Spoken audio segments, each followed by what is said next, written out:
A to Z Haryana देखने वाले सारे दर्शकों ने सोनू दलाल के राम राम। खटखट टोल प्लाजा पे फिलहाल आप खड़े हाँ और अपन देखी थी भाई हमारी 90 साल की जो दादी थी वो सबसे पहले आकर उरे बैठी थी। यानी महिला शक्ति ने इस आंदोलन में इतना बढ़ चढ़ के हिस्सा लिया आज तक ज़्यादा। और कुछ और किसान अपने साथ खड़े हैं, इन तभी आप जो कुछ नई बात हुई है जो नई चल रही है चर्चा उन पर बात करेंगे। तो राम राम जी।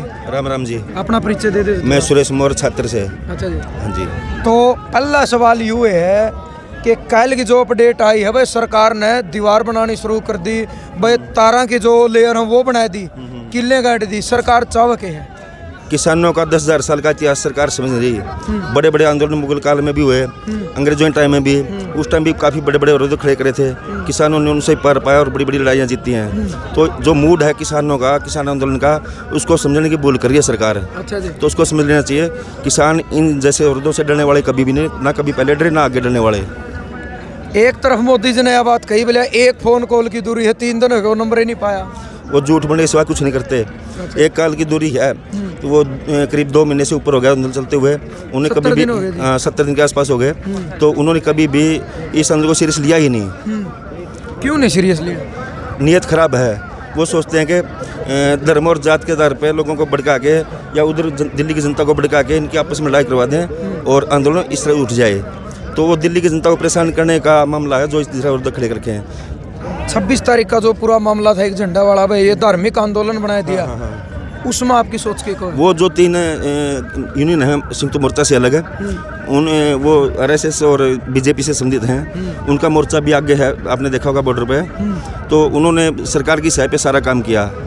किसानों का ऐसा कोई ना विचार था ना, और शांतिपूर्वक आंदोलन करना चाहते थे आंदोलन किसान, और शांतिपूर्वक कर रहे हैं। दीप सिद्धू की गिरफ्तारी न लेकर लोग लगातार आवाज उठाओ भाई, वो क्यों नहीं गिरफ्तार किया गया? हाँ, वो उससे पता चलता है ना वो RSS का और BJP का आदमी है।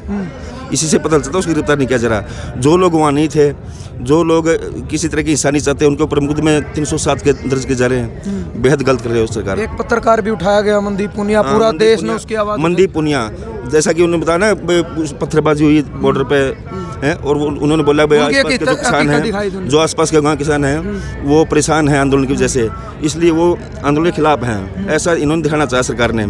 तो मनदीप पुनिया ने उनकी पोल खोली। उसने बताया ये आदमी कहाँ का है जो पत्थर बजा रहा है, ये BJP का RSS का। उसने पोल खोल दी, इस कारण मनदीप पुनिया को उठा लिया गया था।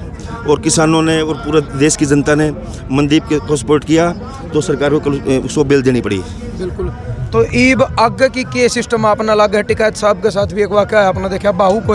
हालांकि टर्निंग पॉइंट माना जा रहा है आंदोलन का, क्योंकि ऐसा रूख बदला रातों रात हजारों किसानों ने पहुंच गया। हाँ, जब भी लोगों ने वीडियो देखी, पता चला वहाँ पर कुछ गलत होने वाला है, तो स्पोर्ट में उठ खड़े हुए लोग टिकैत के और किसान मोर्चा के नेताओं के समर्थन में, और एक्सपोज कर दिया पूरे मामले को। आज टिकैत साहब उड़ान लग रही है, इसका कितना प्रभाव पड़ने लग रहा है? बहुत ज़्यादा। ये ऐसा लग रहा है पहले का छोटा सा प्रोग्राम है, पहले भी किसान नेता आते रहे जाते रहे, लेकिन अब जो 26 के बाद जो हुआ था, 26 की परेड के बाद और जो गाजीपुर बॉर्डर हुआ, उसको देखते हुए लोगों में ज़्यादा गुस्सा हुआ, और गुस्से की वजह से पूरा पब्लिक देख रहे हो आप कितनी खड़ी हुई।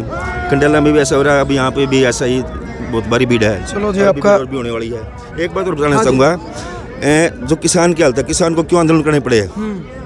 1965-67 के आसपास देखोगे ना आप, जो फसल थी किसान की वो किस रेट में बिकती थी, और किसान जो उद्योग अपने सामान खरीदता है वो किस रेट में, उसमें आज जो फसल के रेट बढ़े हैं वो 18 से 24 गुना बढ़े हैं फसलों के।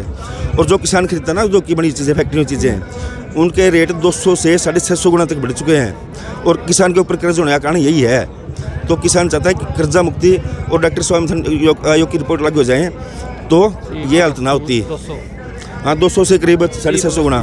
C2 प्लस, हाँ C2 प्लस से 50% है, वो भी कम है, क्योंकि वो 2006 की मांग थी। उसके बाद तो बहुत कुछ बदल गया, और महंगाई भी बढ़ी है, खर्चे भी बढ़े हैं, हॉस्पिटल के खर्चे बढ़े हैं, स्कूल के खर्चे भी बढ़े हैं बच्चों के। आना तो खेती में से ही है सारा खर्चा। तो ये, और मैं खास कहना चाहूँगा किसान नेता हैं जो, उनको भी कहना चाहूँगा वो इस मांग को भी आगे रखें। चलो जी, आपका बहुत बहुत धन्यवाद।